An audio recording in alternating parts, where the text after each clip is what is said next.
Sayyidah Khadijah itu 2 kali menikah, 2 kali diuji. Menikah pertama suaminya meninggal, menikah kedua bercerai.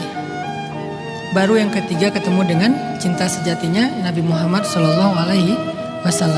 Jadi bukan kita yang menentukan akan diuji dengan ujian apa dan akan diuji berapa kali dalam hidup kita. Allah yang menentukan dan Allah punya alasan untuk itu. Dan bukan kita doang yang digituin, orang-orang yang lebih soleh dari kita pun digituin. Khadijah itu perempuan sempurna di muka bumi cuma ada 4. Asiyah, Maryam, Khadijah, Fatimah, perempuan sempurna. Tapi ternyata keempat perempuan sempurna ini ujiannya juga luar biasa. Asiyah diuji dengan suaminya yang Fir'aun itu kan, sampai meninggal di tangan suaminya. Maryam diuji dengan gak punya suami, hidup sebatang kara, jadi yatim sejak kecil, harus hamil gak punya suami, difitnah, dan seterusnya. Fatimah juga kayak gitu, diuji dengan harus jadi ibu bagi ayahnya, karena ketika ibunya meninggal Khadijah, dia yang menggantikan Khadijah bagi ayahnya, merawat ayahnya, mendukung ayahnya, membela ayahnya, membantu ayahnya, plus lagi diuji dengan punya suami sesibuk Ali, punya suami miskin, sibuk, dakwahnya luar biasa juga.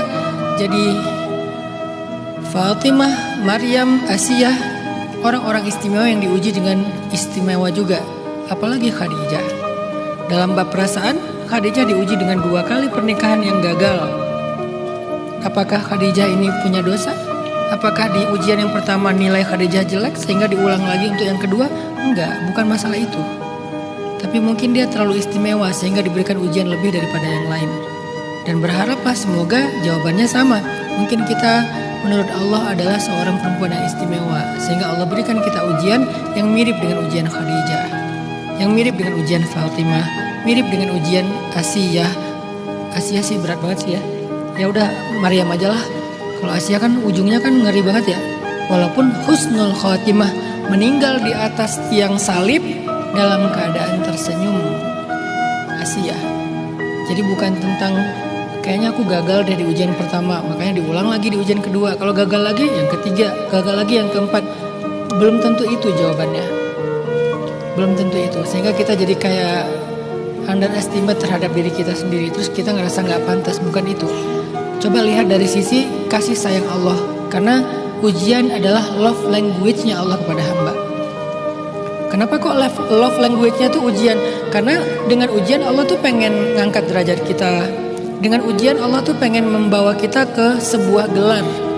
Pengen ngasih kita satu gelar. Namanya gelar sabirun, orang-orang yang sabar. Dan sabar itu puncaknya iman.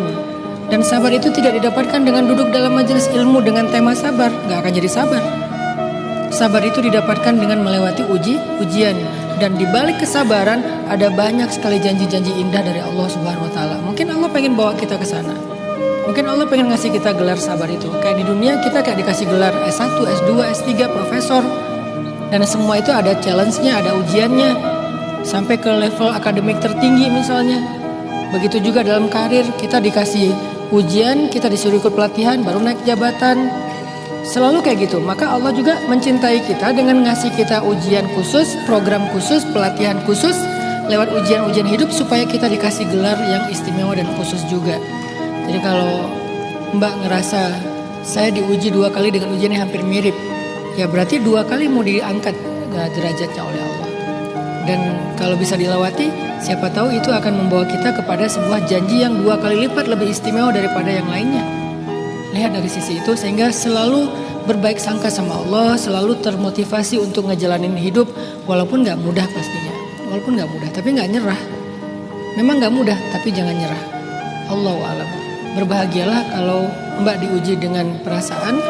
Kalau itu berhubungan dengan pasangan, maka Mbak diuji dengan ujian yang pernah dialami oleh Bunda Khadijah yang mulia. Allahu a'lam.